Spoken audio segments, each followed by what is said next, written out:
Anaa dhufu jennee jirra. Kun chaanaalii keessan kan ta'e chaanaalii Gaaddoo Tiyuubiiti. Kaayyoon chaanaalii kanas barattoota haaraa gara yuunivarsiitii seenaniif tiitoriyaalii bareedaa ta'e bifa miidhagaa fi hawwataa ta'een qopheessinee biraan gahuudhaaf isinis chaanaalii keenya sabskiraayibii fi laayik gochuudhaan maatii keenya akka taatan affeerraa keenya turtii gaarii nu faana godhaa. Kanaafuu har'a kan nuti ilaallu antiroopooloojiidha jechuudha. Anthropology boqonnaan tokko mata duree gurguddoo 6 of jalatti qabata. Mata duree gurguddoo 6 keessaa inni jalqabaa definition, scope and subject matters of anthropology. Hiika anthropology, bal'ina anthropology fi anthropology maal of jalatti akka qabatu kan wajjin ilaallu ta'a. Turtii gaarii isiniif haa ta'u nu faana tura. Kanaafuu inni jalqabaa concepts in anthropology. Anthropology jechuun maal jechuudha? What is anthropology? Anthropology jecha Giriikii gurguddoo lamarraa kan dhufe. Anthropos fi logos jecha irraa kan dhufedha. Anthropos jechuun ilma namaa jechuudha. Logos jechuun ammoo qorachuu yookaan ammoo saayinsii. Walumaa galatti therefore it is a reason about humans or the study or science of human king or humanity. Saayinsii waa'ee ilma namaa qoratu. Akkuma san anthropology dameelee barnoota biroorraa yookaan damee biroorraa wanti adda isa godhu saayinsii waa'ee ilma namaa qoratu. Ka'umsa ilma namaa, ilmi namaa eessaa ka'ee, maddi ilma namaa eessaa.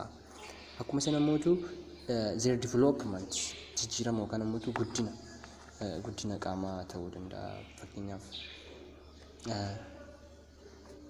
guddina qaamaa yookaan ammoo jijjiirama qaamaa baroottan keessatti agarsiisaa dhufe jijjiirama ilaalcha akkasumas babal'ina hawaasummaa kun maal akka ta'e and contemporary variation wherever and whenever they have been found.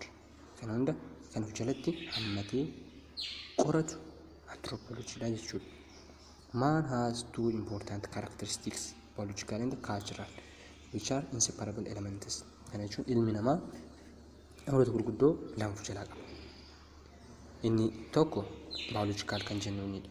Fakkeenyaaf biological characteristics yookaan qaama yookaan ammoo namummaa kan jennu jechuudha. Fakkeenyaaf blood type kan jennu jira genetically.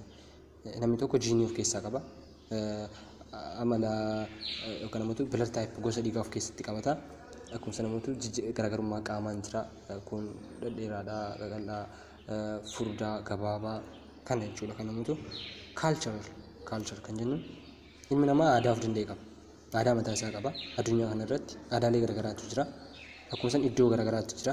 Kun hunduu ilma namaa keessatti jechuudha. Kanaafuu ilmi namaa characteristics gurguddoo lama biological fi cultural jennuun kun inseparable. Addaan bahuu hin danda'anii jechuudha. Yookaan addaan baasnee ilaaluun hin danda'amu namoota lamaan kanneen. Kanaafuu anthropology akka saayinsiitti waa'ee ilmi namaa mala akkamiitiin jiraachaa ture. Addunyaa kana irratti maloota akkamiitiin jiraachaa ture. Maloota saniin akka hawaasummaa tokkotti kan walirraa dhaalis ta'uu danda'a, kan ofii isaatis uume ta'uu danda'a. Lammaffaan ammoo amaloota ilmi namaa qaban akka maatii homo species yookaan ammoo homo species tokko yookaan ammoo homo sapiensitti amala ilmi namaa wal fakkaataa walirraa sheer godhan maal fa'a akka ta'e. Akkuma sana ammoo haala ilmi namaa naannoo isaa wajjin jiraatu. Fakkeenyaaf ilmi namaa addunyaa kana irratti faca'ee kan jiru iddoo garaagaraa irratti kun lafa ol ka'oo irra jiraata, lafa dakee irra kan jiraatu jira, naannoo qorraa ho'aa irra kan jiraatu jira. Kanaafuu haalli jireenyaa ilma namaa sun naannoo isaa irratti dippeend kan ta'e jechuudha. Kanaaf rileeshnshiippiin ilma namaatii fi envaayiroomentiin isaa maal fakkaata kan jedhu kan qoratudha jechuudha anthropoloojiin. Inni sadaffaan ammoo meeshaalee ilmi namaa itti fayyadamaa turee fi itti fayyadamu. Fakkeenyaaf material and non-material objects jennee bakka lamatti qoonna. Product of social groups kan jennuun fakkeenyaaf material kan jennuun meeshaalee tuttuqamuu danda'an. Fakkeenyaaf baroota durii keessa saantiimoota garaagaraa potterii yookaan ammoo meeshaalee suphee garaagaraatti itti fayyadamaa ture. Waraanaaf jedhee meeshaalee qara qaban garaagaraa qopheeffate yookaan hojjetee ittiin difeensa yookaan ammoo ofitti isaa ture. Kun maal akka ta'an kan qoratu. Lammaffaan ammoo ilaalcha aadaa non-material kan jennuun jechuudha. Ilaalcha aadaa amantii maal akka qabu kan qoratudha jechuudha anthropology. Walumaa galatti anthropology waa'ee ilma namaa kan qoratudha jechuudha, saayinsii ilma namaati jechuudha. Kanaafuu ultimate goal is to develop an integrated picture of humankind. Kaayyoon inni guddaan anthropology maal jennee ilaalle ilmi namaa maddi isaa eessaa, haalli guddinni isaa maal fakkaata, akkamitti addunyaa kanarra babal'achuu danda'e, garaagarummaan aadaatii fi garaagarummaan qaamaa ilmi namaa qabu kuni ka'umsi isaa yookaan sababni maali kan jedhu gaafii akkanaatiif akka waliigalaatitti deebii gahaa ta'e laachuudhaaf ilmi namaa yaada wal fakkaataa gaafii kanneen irratti akka qabaatuudhaaf jechuudha kaayyoon isaa inni guddaan. Kanaafuu anthropology qorachuudhaan wantoota gurguddoo primarily argachuu dandeenya. Tokkoffaa beekumsa. We produce knowledge about actual biological and crucial cultural variation in the world. What is the reason for the biological and the cultural variation in the world? Kan jedhu kanneen deebii irratti argannaa jechuudha. Kana jechuun maali? Garaagarummaan qaamaatii fi garaagarummaan aadaa sababni isaa maalidha? Akkamitti addunyaa kanarratti faffaca'ee eessaa ka'ee kan jedhu tokkoffaa beekumsatti arganna. Lammaffaa immoo wal bira madaaluudhaaf hubachuudhaaf malootaa fi tiyoorii garaagaraa argannaa jechuudha. We offer method and theoretical perspective enabling the practically to explore, compare, understand and solve this varied expression of human conditions. Kanaafuu kan itti aanu the historical developments of anthropology. Dameen anthropology kuni akkamitti guddate yookaan immoo akkamitti damee barnootaa ta'uudhaaf gahee ka'umsi isaa eessaa kan jedhu ilaallaa jechuudha. Akka damee barnootaatti anthropology jaarraa 20ffaa keessa kan sheeppirte formal learningidhaan jechuudha yookaan formal disciplineidhaan jechuudha. Kanaafuu ka'umsi isaa biyyoota Awurooppaa lixaa afran Faransaay, England yookaan Britain, US fi hanga waraana addunyaa lammaffaa jedhamutu German kanneen irraa kan ka'edha. Historical speaking, this is European discipline. Akka aadaatitti innumaa damee barnoota Awurooppaanota jedhamuudhaan kan beekamudha. Garuu hiddi dhaloota anthropology eessaa? Hiddi ka'umsi isaa yoo jennee ilaallu has its roots in the work and idea of great ancient and medieval Greek, Roman and Hebrew philosophers and social thinkers. Maddi isaa kana immoo dhaloonni damee anthropology filosoferoota warra Roomaa, Giriikii fi Hibruu duraaniiti jechuudha. Yaada ilaalcha filosoferoota warra Roomaan, Giriikii fi Hibruu duriitii fi jaarraa miidil jennuun keessa kan jiraatan. Irraa maddi jechuudha. Maddi isa handhuursa jalqabaa.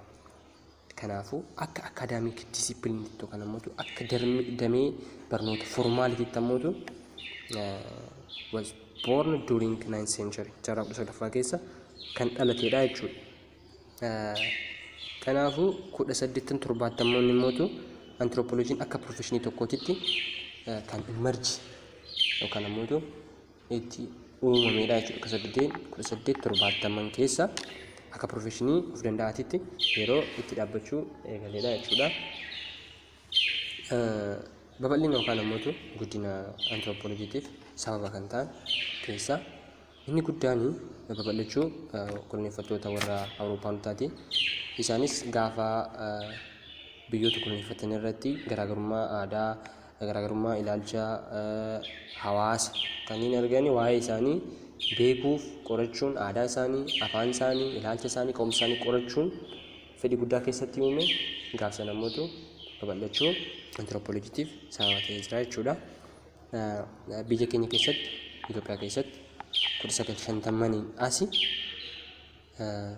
anthropologistoonni professional ta'an waa'ee aadaa fi hawaasa biyya keenyaa qorachuu eegalanii jechuudha. 1950 as jechuudha. 1950 booda. Kanaafuu scope and subject matters of anthropology. Bal'inni anthropology maalidha? Hagam bal'ata yookaan maal of keessatti haammata anthropology kan jennuun kun yoo ilaalle, the breadth and the depth of anthropology is immense, covered the past, the present and even the future. Kan jechuun maalidha?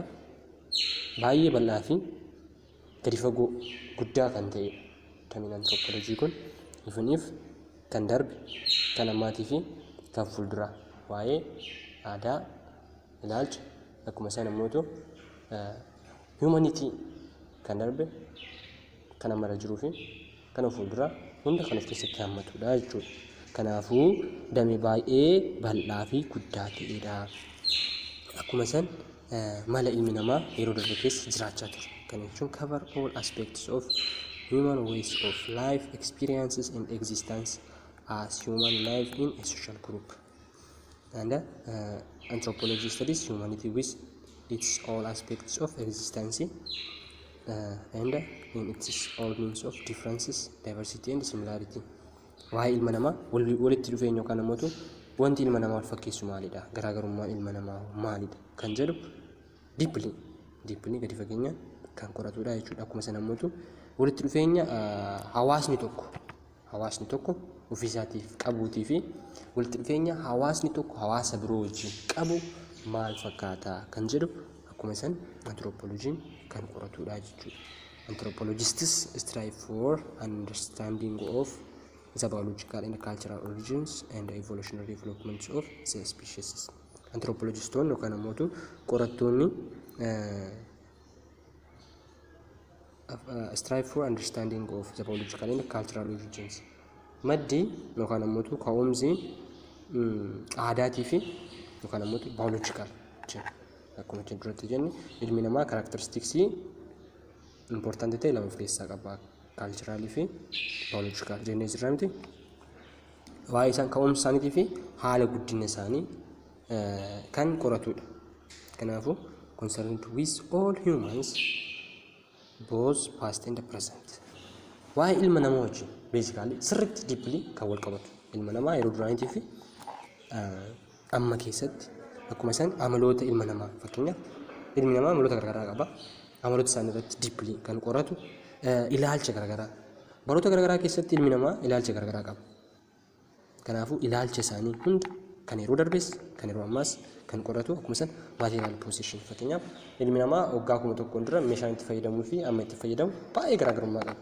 Kanaafuu yeroo san maalitti fayyadama ture, ammattoo maalitti fayyadama, akkamitti fayyadama, maaliif fayyadama kan jedhu kan hunda anthropology of keessatti hammatee kan qoratudha jechuudha. Kanaafuu scope and subject matters of anthropology kan jedhu anthropology damee baay'ee bal'aa ta'uu isaa wantoonni inni of keessatti hammatu mootu gara aadaa hawaasummaa akkuma sana mootu ilaalcha amala akkuma sana meeshaalee ilmi namaa itti fayyadamaa turan hunda wantoota ilma namaa waliin wal qabatan hunda kan of keessatti hammatee qoratudha jechuudha anthropology. Walumaa galatti mata duree gurguddoo sadi ilaallee jirra. Tokkoffaan konseptii waa'ee anthropology jecha Giriikii lamarraa dhufe anthropos fi logos jedhurraa jennee jirra. Lammaffaan ammoo historical development of anthropology. Ka'umsi anthropology maddi isaa eessa?